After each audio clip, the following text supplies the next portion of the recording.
आज हामी घुम्न पुऱ्याएका छौँ जानकी मन्दिरमा। यो भिडियो छठको हो र यसले हामी दसैँमा घर आएको थियो 2032 सालकै हो र घरमा हाम्रा अङ्कलको घर बन्दैछ र घरमाथि गिरम्बा फलेका छन्। त्यसपछि हामी दीपावली मनाउन आएको थियौँ। यता बाबु बिहान उठेर 4 बजे बिहान नै दुध खाइरहेछ। अलि अँध्यारो नै छ र 4 बजे बिहानै म उठेर यसो भिडियो बनाउन लागेको। आज हाम्रो लागि रेडी भयो र यता बाबु हेर्नु उठिसकेका छन्, खेलिरहेछन् दाजुभाइ मिलेर। छोड्दै हुन अक्षत नुहाइसक्यो। अब मैले अक्षरलाई नुहाइदिइहालेँ, हामीलाई बाहिर जानुपर्ने छ। कति लामो लामो कपाल छ। अहिले मैले मजाले कपाल कोर्दिसकेको छु र मैले धेरै मेहनतले यो कपाल पालेको छु। मलाई साह्रै माया लागिरहेको छ कपाल कोर्नमा। मैले छोरी जस्तै पूजा गर्ने दर्शनाले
हातमा भागो बाल्यो पन्डितले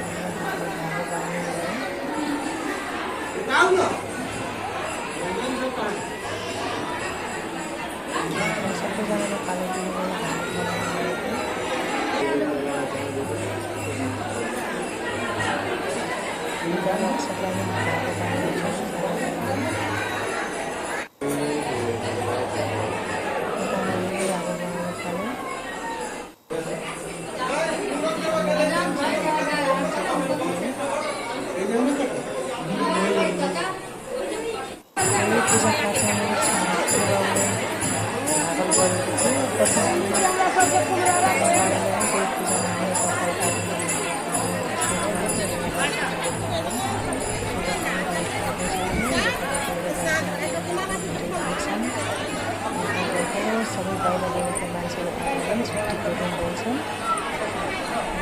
तिहारको बेला केही दिन अगाडि फेरि धेरै दिनपछि हामी जानकी मन्दिरको दर्शन गऱ्यौँ। त्यसपछि हामी बाबु कपाल काट्नुको हेर्नु बाबुलाई हामीले कपाल काटिसकेका छौँ। पूजा पनि भयो। त्यसपछि हामी 2 दिन अघि प्रसादहरू चलाउनु पर्ने थियो।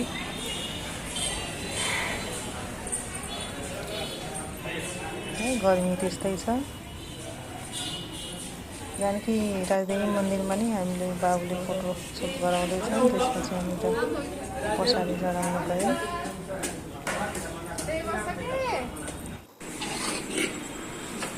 अनि पण्डितजीलाई प्रसादी दियो, पैसा दियो, उहाँले चढाइदिनु भयो।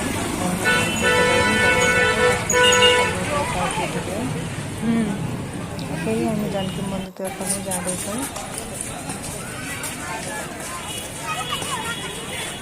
पहिला यहाँ 4 वर्ष बसेर गर्छौँ। त्यही पनि ठाउँको धेरै याद आउँछ। एकदम रमाइलो हुन्छ। गर्मी परेछ अलिअलि कोट भइहाल्छ र यो मन्दिरमा अलि टोयलेट व्यवस्थापन छैन। पिसाब पार्न गाह्रो हुन्छ।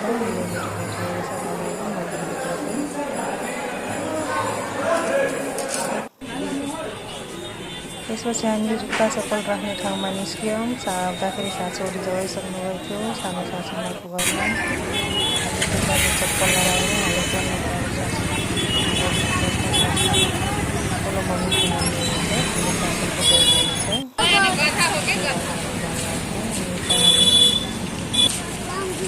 छेउछेउमा हुँदै सासूको घरतर्फ जान्ला।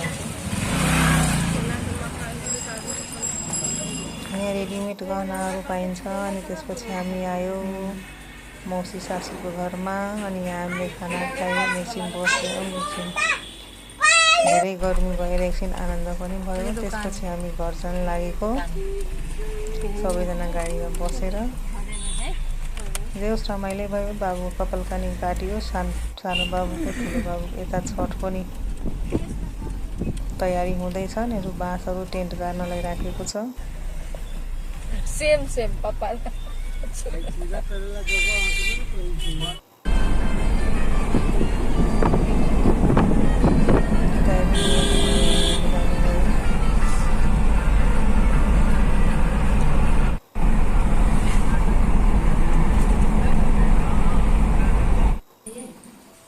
त्यसपछि हामी घर आयौँ। आउँदै हामीलाई राति भइसकेको थियो र प्रसादी हामी चान्साहरू बाँडिदियौँ। त्यसको भोलिपल्ट हामी मामा घर आयौँ। यिनको मम्मीको माइत आयो, मेरो पनि माइतमा अलिकति घुम्न निस्किएको छ। बाबुहरूलाई कल छ, कहिले बजारतिर कहिले कल देखेन, यहाँ आएर चलाउनु मन लाग्यो। गाउँमा आउँदाखेरि त्यही रमाइलो केटाकेटीहरूलाई। अनि यिनी चाहिँ रोडमा हामी घुम्न निस्किएको दिउँसोतिर।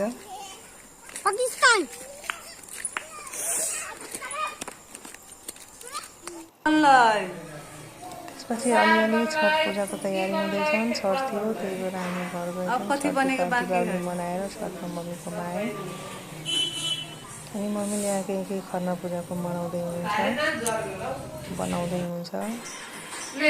अनि यता खाना खान बस्यो भने उता मेरो भोटी भर्खरमा बसेर डुलिरहेछु।